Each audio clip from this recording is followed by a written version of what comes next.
Assalamualaikum warahmatullahi wabarakatuh. Al-Fatihah ila ruhi Sayyidina wa Habibina wa Syafi'ina Rasulillah Sayyidina Muhammad ibn Abdullah sallallahu alaihi wa ala alihi wa ashabihi wa azwajihi wa dhurriyyatihi anna Allah ya'li darajatihim fil jannah wa yanfa'una bi asrarihim wa anwarihim wa ulumihim nafahatihim wa barakatihim fid dini wa dunya wal akhirah wa ja'aluna min hizbihim wa yarzuquna mahabbatahum ويتوفنا على ملتهم ويحشرنا بزمرتهم بالعافية والسلامة لهم الفاتحة أعوذ بالله من الشيطان الرجيم بسم الله الرحمن الرحيم الحمد لله رب العالمين الرحمن الرحيم مالك يوم الدين إياك نعبد وإياك نستعين واهدنا الصراط المستقيم صراط الذين أنعمت عليهم غير المغضوب عليهم ولا الضالين آمين بسم الله الرحمن الرحيم نويت تعلما وتعليما وتذكرا وتذكيرا والنفعا والانتفاع والإفادة والاستفادة والحث على التمسك بكتاب الله وسنة رسول الله صلى الله عليه وسلم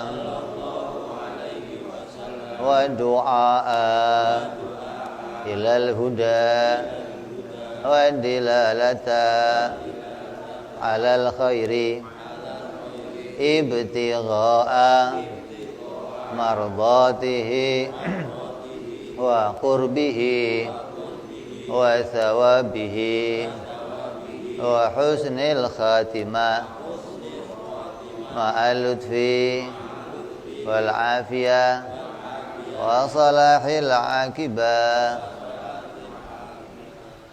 بسم الله الرحمن الرحيم الحمد لله رب العالمين وبه نستعين على أمور الدنيا والدين الصلاة والسلام على رسول الله سيدنا وحبيبنا وشفيعنا ومولانا محمد صلى الله عليه وعلى آله وصحبه أجمعين أما بعد وقال مصنف الكتاب حضرة الشيخ سعيد بن كأرمية رحمه الله وغفر له ولوالديه ونفعنا بهما في الدارين اللهم افتح قلوبنا فتوح العارفين وبحكمتك وانصر علينا برحمتك يا أرحم الراحمين إلى أن قال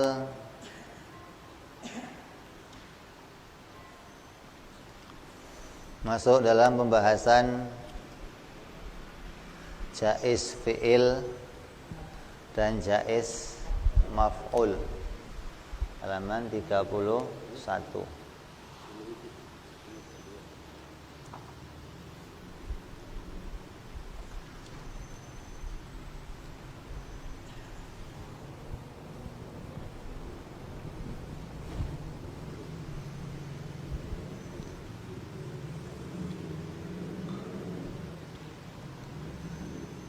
Setelah membahas perkara jaiz bagi Allah, perkara jaiz bagi Allah itu cuman ada satu, yaitu fi'lu kulli mumkinin au tarkuhu. Kebolehan bagi Allah menjadikan sesuatu atau meniadakan sesuatu itu jaiz. Orang nggak tahu jaiz parah, orang nggak tahu perkara jaiz ini berat. Artinya hidupnya tidak akan bisa mengetahui keadaan dirinya yang sebenarnya. Orang nggak ngerti jaiz ini biasanya gampang kagetan, gampang bingung, gampang heran, karena nggak ngerti jaiz. Kalau orang ngerti jaiz, nggak gampang heran. Dikasih tahu, si Ali mati lu, masa? Mau Ali mati kok masa nih? Ada begitu kira-kira? Lah itu gara-gara enggak kadang suka lengah pada perkara jaiz. Si Ahmad sekarang jadi orang kaya lu. Masa?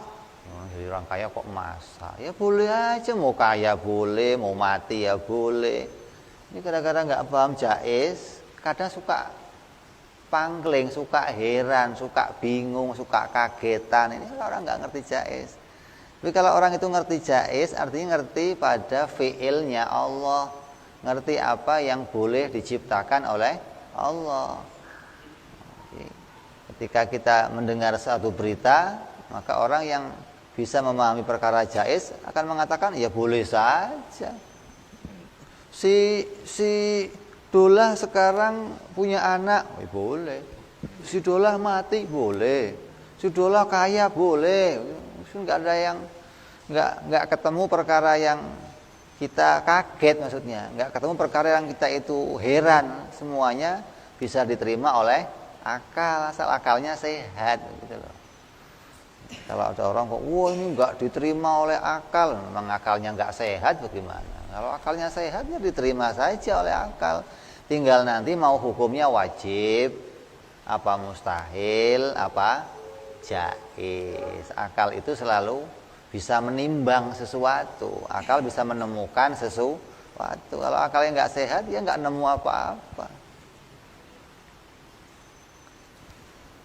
Nah, setelah kita paham pada perkara jaiz bagi Allah yang adanya cuma satu, kemudian diwajibkan juga kepada setiap orang mukallaf, laki-laki maupun perempuan, untuk mengetahui muktakot yang masuk dalam perkara jaiz.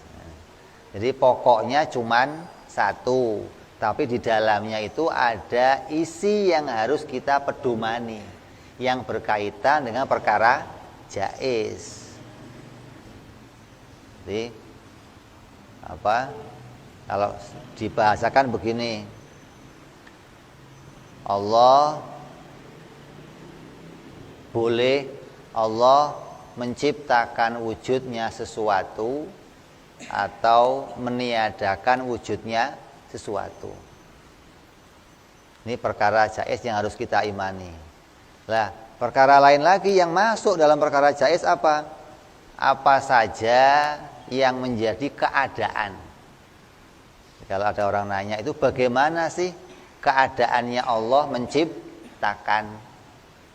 Bagaimana keadaan Allah dalam menciptakan sesuatu dan bagaimana keadaan yang diciptakan oleh Allah. Kita pengen tahu nih. Jadi orang Islam itu harus tahu nih bagaimana keadaan Allah dalam menciptakan sesuatu. Maka ada 5 perkara yang harus kita ketahui yang berkaitan dengan keadaan Allah di dalam menciptakan sesuatu dan keadaan yang diciptakan. Sehingga kalau mau dimasukkan dalam perkara makna wajib dan mustahil, maka nanti akan dibahas 5 perkara yang wajib dan 5 perkara yang mustahil yang masuk di dalam perkara jaiz.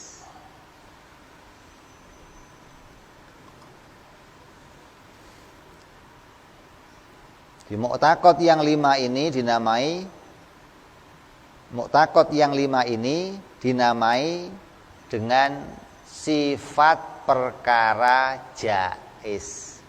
Jadi jaiz yang jadi pokoknya itu satu. Kalau kita mau mengetahui isinya perkara jaiz, maka dinamakan sifat perkara jaiz. Jangan sifat jaiznya Allah satu. Jangan begitu. Karena jaiz itu bukan sifat. Jaiz itu perkara selain sifat dan zat, begitu loh. Perbuatan jaiz itu masuk dalam perkara perbuatannya Allah. Jadi bukan zatnya Allah, juga bukan sifatnya Allah, namanya perkara lain. Maka enggak disebut masuk dalam kelompoknya sifat, tapi disebut perkara yang ada pada Allah.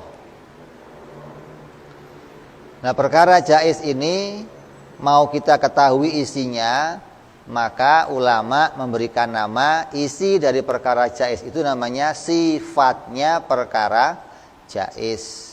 Kalau ainnya perkara jaiz cuma satu, yaitu fi'lu kulli mumkinin au tarkuhu. Menciptakan sesuatu menjadi ada atau menciptakan sesuatu menjadi tiada. Itu namanya ainnya perkara jaiz. Lah isinya apa? Nanti isinya akan kita bahas. Apa di antara isinya nanti? Lah Allah itu kalau menciptakan wajib atau enggak? Allah kalau menciptakan itu butuh alat atau enggak? Allah kalau menciptakan itu butuh bantuan atau enggak? Ini yang mau kita bahas, yang masuk dalam isinya perkara jaiz. Hingga kita akan tahu bahwa ketika sesuatu kita lihat sebagai perbuatan Allah, maka kita tahu dalam memperbuat itu Allah pasti punya keadaan-keadaan lah. Keadaan inilah yang harus kita imani, hingga kita enggak salah mengenali kepada apa yang diciptakan oleh Allah. Banyak orang keliru masalah ini. Banyak orang salah paham masalah ini, hingga mereka nanti bisa-bisa mengatakan Allah itu harus menciptakan sesuatu. Seperti Mu'tazilah. Mu'tazilah mengatakan Allah itu harus menciptakan kebaikan. Bahwa kebaikan yang terjadi itu harus diciptakan oleh Allah.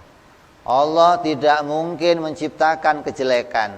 Ini pendapatnya orang Mu'tazilah. Lah kita pengen mengetahui yang sebenarnya. Hingga kalau sampai kita tahu ini, maka iman kita akan benar di dalam mengimani fiilnya Allah Subhanahu wa ta'ala. Maka harus sangat diperhatikan, jangan sampai kita menamai atau meyakini mu'taqad yang 5 ini menjadi ain.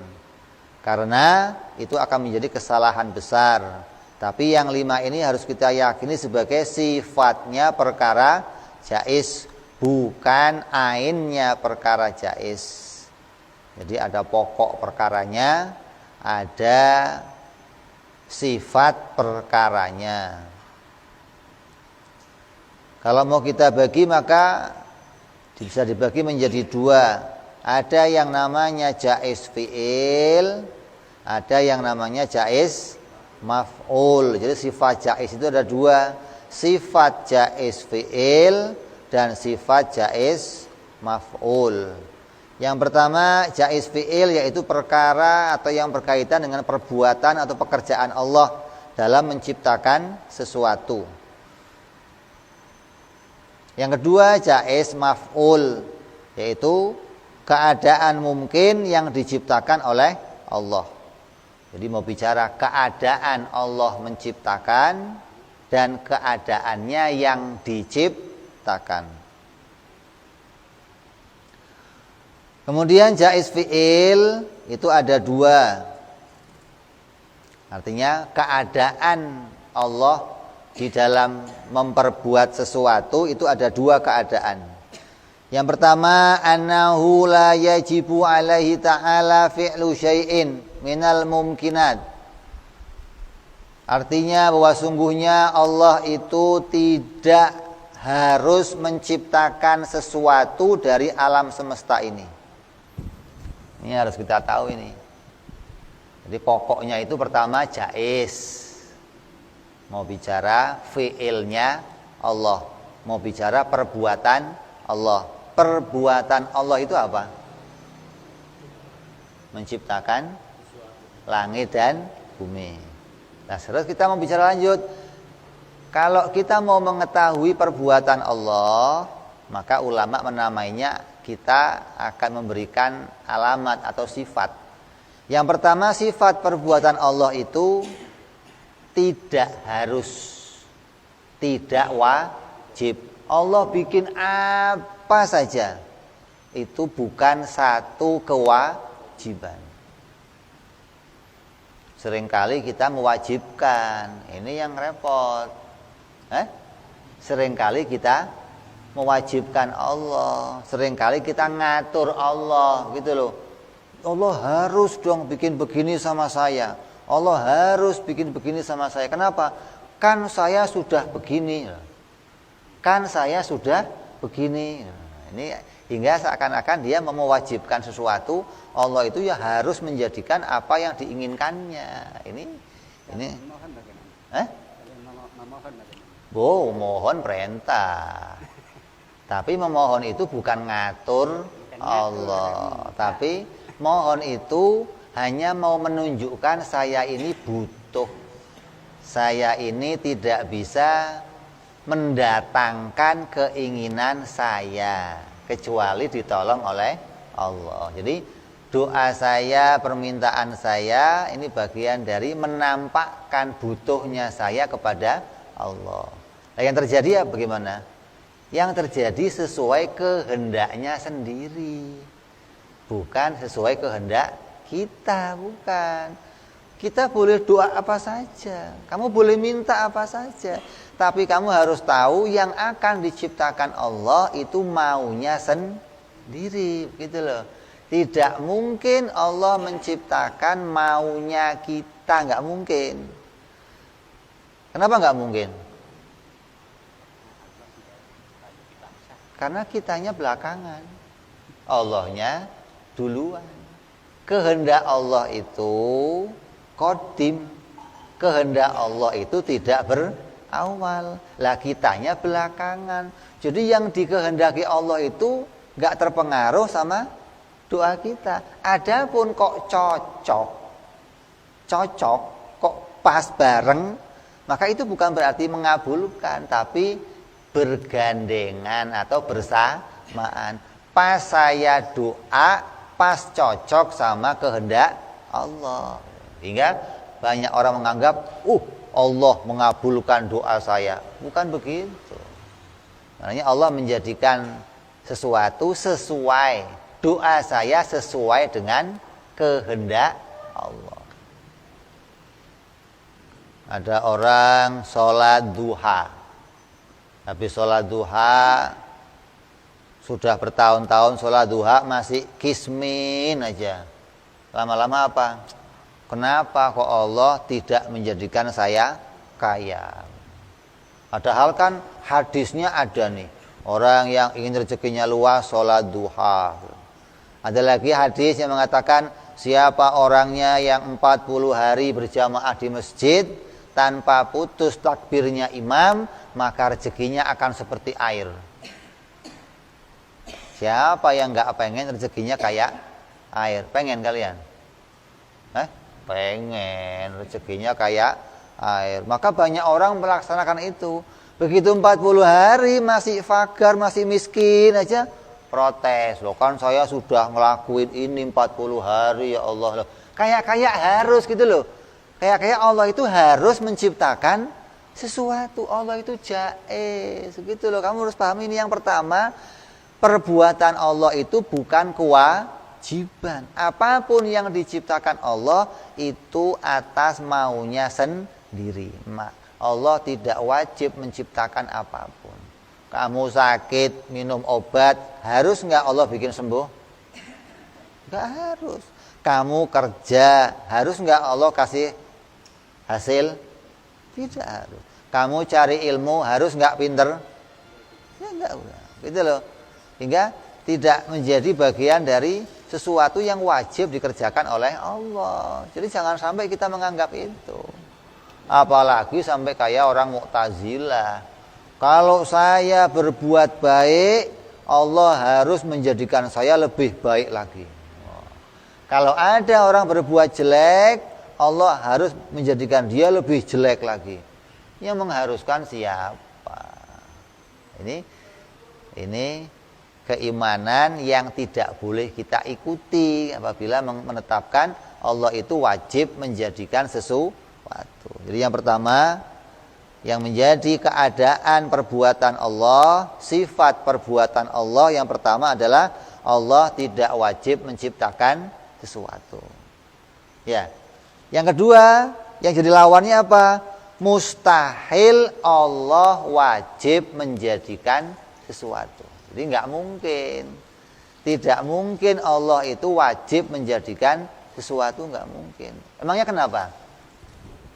Buktinya apa Allah itu nggak wajib menjadikan sesuatu? Kalau sesuatu itu wajib diciptakan oleh Allah, maka sesuatu itu akan selalu ada. Allah wajib bikin hujan umpamanya. Yang terjadi apa? Hujan terus. Allah wajib bikin sehat. Yang terjadi apa? Sehat terus. Tapi nyatanya kan nggak demikian. Hujan itu kadang terjadi, kadang tidak terjadi. Lah, keadaan yang seperti itu kata akal itu namanya bukan wajib, namanya jaiz, begitu loh. Berarti fi'ilnya Allah, perbuatannya Allah menciptakan apapun juga tidak wajib. Jadi kalau menciptakan satu perkara, contohnya hujan. Hujan ini jadi contoh untuk semuanya, nggak usah kamu teliti semuanya, nggak usah. Hujan ini jadi bukti, satu makhluknya Allah jadi bukti, makhluk yang lain pun keadaannya sama seperti itu, gitu loh. Allah tidak harus bikin hujan, Allah tidak harus bikin panas, maka makhluk yang lain sama keadaannya. Allah tidak harus menciptakannya seperti itu, nggak harus. Boleh Allah menciptakan keadaan yang lainnya yang tidak sesuai dengan yang terjadi, tidak sesuai dengan yang biasa terjadi, ya boleh-boleh saja, nggak harus Allah itu harus begini, harus begitu.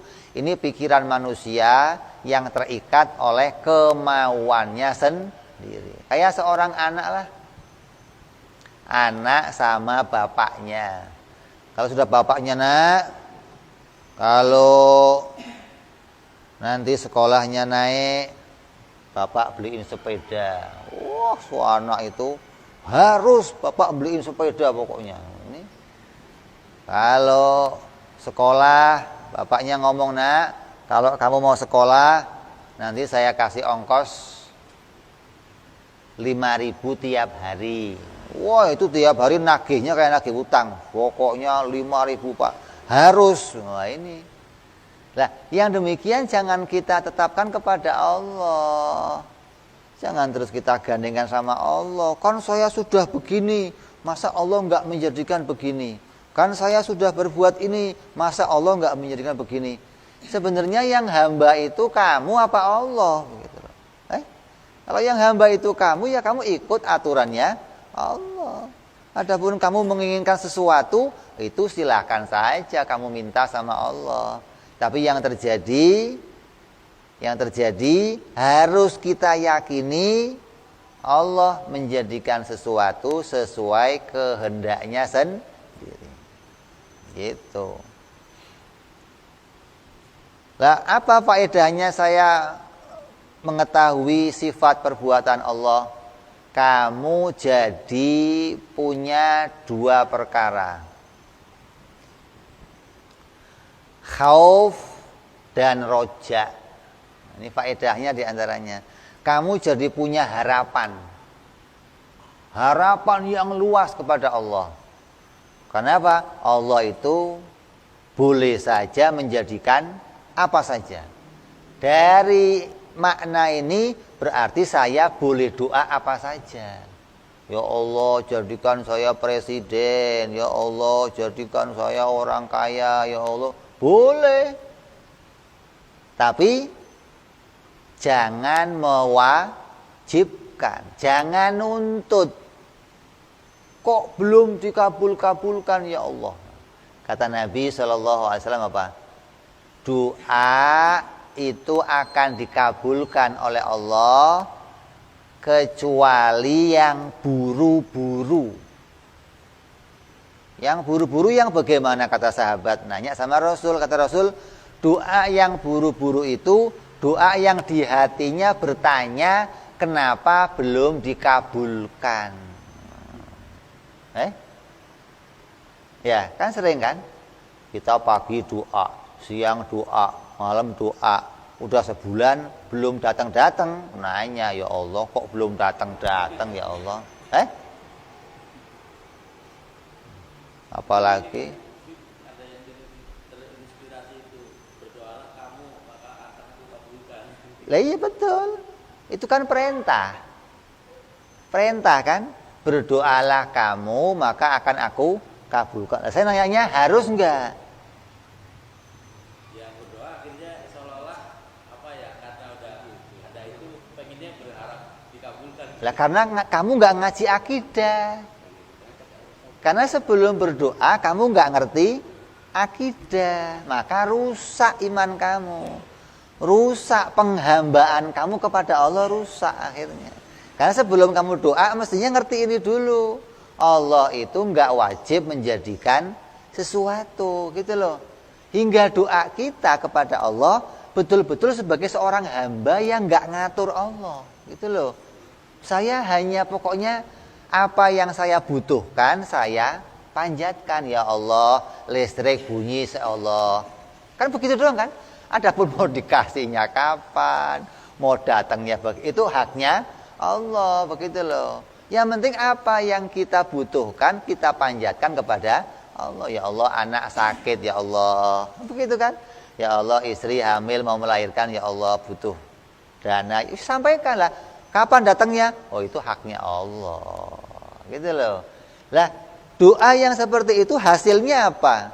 Hasilnya pahala. Begitu dong. Karena mengikuti perintahnya Allah. Ud'uni astajib lakum. Kalau kamu ikut perintah ud'uni, berdoalah kamu kepadaku, berarti kamu dapat pahala.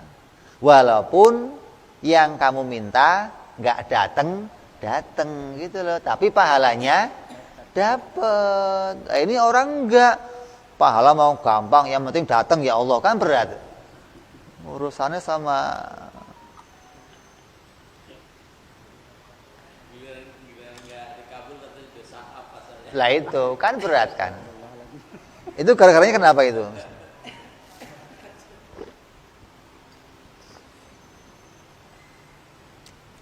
Makanya ulama menganjurkan orang itu belajar akidah dulu sebelum menginjak yang lainnya, agar nanti kamu benar semua. Sholatnya benar, doanya benar. Artinya benar itu enggak dipandang dalam ilmu fikih, enggak dipandang dalam ilmu hakikat. Kamu jadi benar gitu loh. Tujuannya jadi benar. Kan Nabi bawa 3. Apa? Syariat, thariqat, hakikat. Syariat itu apa? Hukum-hukum yang Nabi sampaikan. Hukumnya sholat, hukumnya puasa, hukumnya zakat. Apa? Oh, wajib. Ini syariat namanya. Nah, thariqahnya apa? Cara ngerjainnya. Caranya sholat yang benar gimana, caranya haji yang benar, caranya puasa. Nabi ngajarin nih. Nah, yang ketiga apa? Tujuannya. Itu hakikat ini. Nah, kalau kamu nggak ngerti hakikat, nanti tujuannya rusak. Kamu doa dikira tujuannya ngatur Allah. Doa tujuannya nuntut Allah. Karena sudah berbuat ini, Allah harus ngasih. Kan rusak tujuannya. Iya. Nah, biar nggak rusak bagaimana? Ini dulu kamu pentingkan. Kamu ngerti Allah itu nggak wajib menjadikan sesuatu. Ada cerita begini. Ada seorang hamba ibadah kepada Allah ratusan tahun. Nah, tanpa pernah melakukan maksiat, tanpa dosa. Begitu mati dimasukkan surga oleh Allah. Begitu masuk surga, Allah bertanya, wahai hambaku, kamu tahu nggak kenapa kamu saya masukkan surga? Jawabnya apa? Tahu ya Allah. Kan saya nggak pernah maksiat ya Allah. Kan saya ibadah terus ya Allah. Bukan, kamu masuk surga karena rahmatku. Oh nggak bisa, saya surga karena amal saya ya Allah. Saya berusaha nggak maksiat ya Allah. Ratusan tahun saya nggak maksiat. Oh kalau kamu pengen masuk surga karena amalmu, ya sudah. Allah masukkan surga. Begitu 450 tahun keluar. Kenapa? Selesai. Upah kamu selesai keluar. Neraka. Lah kok begitu ya Allah, katanya surga selama-lamanya. Yang selamanya itu rahmatku. Begitu. Bukan amalmu menghasilkan sesuatu, enggak. Rahmatku yang memasukkan kamu untuk selamanya. Begitu loh.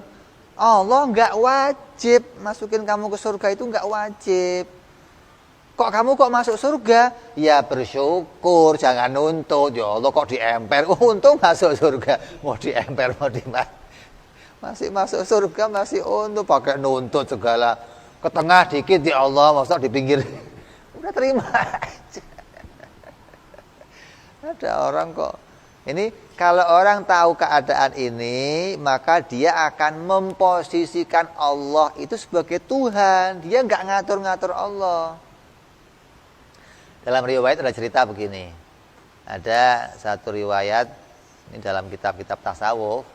Abu Yazid Al-Bustami rahimahullah, seorang wali besar, Syekh Abu Yazid Al-Bustami itu pernah berjalan di satu daerah, kemudian ketemu dengan pendeta.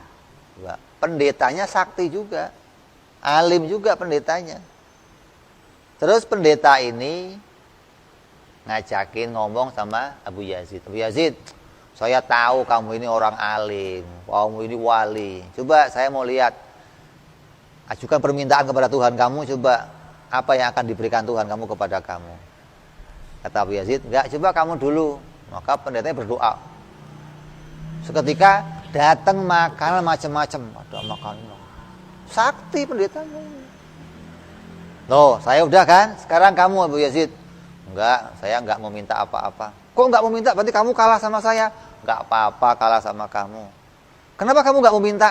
Tuhan jangan diatur-atur. Sudah biarin Tuhan jadi Tuhan. Dia mau ngasih apa sama saya, mau ngasih itu urusan Tuhan. Coba. Lah, gara-gara itu pendetanya masuk Islam. Hebat kamu Abu Yazid. Kamu ini betul-betul hambanya Allah. Kamu hanya ibadah sama Allah. Urusan apa yang kamu terima itu urusan Allah. Kamu nggak pernah ngatur Allah, nggak pernah protes sama Allah, nggak pernah. Hebat kamu. Saya yang begini saya kira sudah baik. Oh ternyata saya masih ngatur-ngatur Tuhan saya. Jadinya masuk Islam. Ini melihat orang yang didasari akidah gitu loh. Yang didasari ilmu, keimanannya dasari ilmu, bukan ikut-ikutan. Kalau iman ikut-ikutan ya begitu itu, yang lain doa ikut doa. Dia nggak ngerti doa ngapain, nggak ngerti. Begitu ikut nggak kabul, kenapa nggak kabul? Protes. Nah kamu doanya nggak pakai ilmu. Kalau doanya pakai ilmu, yang ngerti ini Allah nggak wajib menjadikan sesuatu, begitu loh. Terus Allah juga tidak mustahil menjadikan sesuatu. Wajib ya enggak, mustahil juga enggak. Hingga ketika kita itu punya rasa khawatir, wah jangan-jangan nanti saya dijadikan jelek sama Allah. Wah jangan-jangan saya dijadikan ini sama Allah. Lah kamu Tuhan kok disuudzonin, kan berat. Wong suudzon kok sama Allah. Lah kamu sama Allah itu harusnya husnudzon. Jangan walaupun sama-sama jaiz, Allah boleh bikin kamu miskin, boleh bikin kamu kaya. Ya harapannya jadi orang kaya, jangan wah miskin nih. Loh, kamu kok sudah suudzon dulu sama Allah, kan berat. Wah Allah kok disuudzonin. Begitu ada pembagian kupon, oh nggak dapat nih, ya nggak dapat beneran. Oh ana indadzoni mengabdi. Kata Allah, aku itu apa prasangka hambaku? Lah kamu sama Allah suudzon melulu bagaimana? Husnudzon sama Allah. Hingga nanti timbul harapan-harapan yang baik kepada Allah. Rasa takut kita yang macam-macam itu akan harus diimbangi dengan harapan yang baik kepada Allah. Kamu takut miskin, kamu takut sakit, kamu takut jatuh, kamu takut macam-macam, diimbangi dengan harapan kepada Allah. Karena kamu melihat ini, Allah itu enggak wajib menjadikan sesuatu, juga mustahil Allah itu wajib menjadikan sesuatu. Wajib ya enggak, mustahil juga enggak. Hingga kamu punya harapan yang banyak kepada Allah. Rasa takut kita yang macam-macam bisa reda gitu loh, dengan adanya harapan kepada Allah Subhanahu wa ta'ala. Bukan ngatur Allah, bukan mewajibkan Allah. Apalagi sampai nuntut, kalau enggak dikasih saya enggak mau sholat lagi ya Allah. Apa enggak parah itu? Ada begitu? Ada. Dikira enggak ada. Kayak anak kita lah. Kalau enggak diongkos 5.000 enggak dikasih, enggak mau sekolah. Ada yang begitu. Lah itu sama Allah kok begitu, kan berat. Ini nanti ada sambungannya. Kenapa orang-orang yang begitu dipersalahkan? Kenapa? Ada kaitannya nanti. Terus yang kedua apa? Dari sifat perbuatan Allah. Yang kedua, tanazzahuhu ta'ala anil aghradi fi af'alihi wa ahkamihi. Maha suci Allah dari mengambil keuntungan atas apa-apa yang diciptakan pada makhluknya. Dan mustahil Allah itu mengambil punya tujuan di dalam menciptakan sesuatu. Coba ini. Ini yang kedua yang kamu harus tahu. Allah itu kalau bikin sesuatu nggak punya tujuan. Allah kalau bikin sesuatu nggak punya tujuan. Dan Allah kalau bikin sesuatu tidak mengambil keuntungan. Jadi kamu mau sholat, kamu mau nggak sholat, Tuhan nggak untung nggak, Tuhan nggak rugi. Lah kalau rugi kita.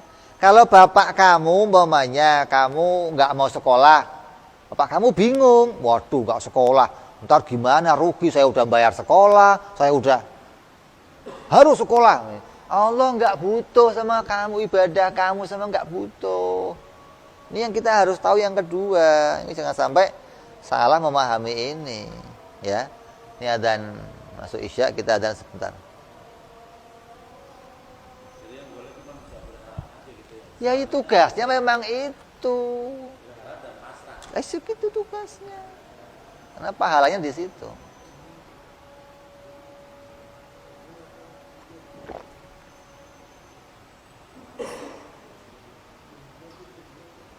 Kalau kita memohon kepada Allah, tidak ada kapok-kapoknya. Dikasih atau tidak itu tetap memohon itu bagaimana? Harus begitu memang. Harus begitu.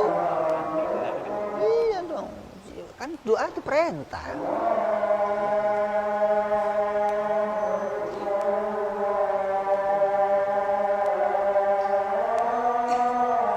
Walaupun doanya itu sama, itu aja nggak ganti-ganti, ya nggak ada masalah, iya kan? Karena kita ngikutin perintah. Perintah.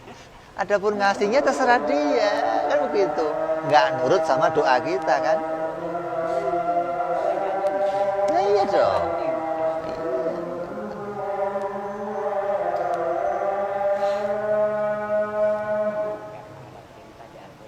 Nah itu kita praktekkan, kita jalankan.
sallallahu alaihi wa alihi wasallam. Allahumma rabb hadhihi ad-da'wati at-tammah salatil qa'imah ati sayyidina Muhammadil wasilata wal fadilah wa syarafa wa darajat 'aliyati rafi'ah wa badhul maqam al-mahmud alladhi wa anta ya arhamar rahimin rabbi ighfir li wa li walidayya rabbi ighfir li wa li walidayya rabbi ighfir li wa li walidayya warhamhuma kama rabbayana shaghira. Allahumma barik lana wa fi auladina wahfadhum wa la tadurruhum warzuqna birrahum wa fikum li ta'atik. Allahumma barik lana wa lahum bil hal wal ma'al wal iyal bi jaika bil muta'al sallallahu alaihi wa Muhammadin wa ala alihi wasallam. Alhamdulillahi rabbil alamin. Jadi yang kedua, keadaan Allah, sifat perbuatan Allah yang kedua adalah tanazzahuhu ta'ala anil aghradi fi af'alihi wa ahkamihi. Wajib Allah tidak mengambil keuntungan di dalam menciptakan sesuatu dan Allah tidak mengambil keuntungan di dalam menetapkan hukum-hukum kepada para hambanya. Jadi bikin alam semesta yang enggak ngambil keuntungan, menetapkan hukum juga tidak mengambil keuntungan. Allah bikin matahari, Allah bikin bumi, Allah bikin langit, Allah bikin hujan, Allah tidak mengambil keuntungan. Kalau ada orang ngomong, oh Allah bikin malaikat itu kan malaikat bantu Allah. Mana ada malaikat bantu Allah. Kalau malaikat itu bantu Allah, berarti Allah mendapatkan keuntungan kalau begitu. Allah itu tidak mendapat keuntungan, Allah tidak mengambil keuntungan dari apapun yang diciptakannya karena Allah Maha Kaya. Allah tidak butuh pada segala sesuatu, maka Allah tidak mengambil keuntungan. Nah, kalau kita kan ngerjain sesuatu mengambil keuntungan. Contohnya saya bikin rumah, mau saya tempatin. Kenapa? Karena kalau saya nggak punya rumah, saya kehujanan, saya kepanasan, maka saya perlu rumah. Rumah yang saya bikin, saya pakai. Kenapa? Menunjukkan saya butuh dengan apa yang saya ciptakan, dengan apa yang saya kerjakan. Itu kalau kita begitu. Kita bikin baju, kita pakai. Kita bikin motor, kita pakai. Kita bikin mobil, kita pakai. Apapun yang kita perbuat, itu kita mengambil keuntungannya. Kenapa? Karena kita butuh. Kita berbuatnya itu karena butuh. Lah Allah berbuat itu karena enggak butuh. Lah kalau enggak butuh kan enggak mengambil keuntungan. Apapun yang diciptakan Allah, hamba itulah yang bisa mendapatkan keuntungan atau mendapatkan kerugian. Bukan Allah yang mendapat keuntungan atau kerugian. Allah dipuji oleh hambanya yang banyak, nambah enggak mulianya? Allah hambanya maksiat semua, rugi enggak dia?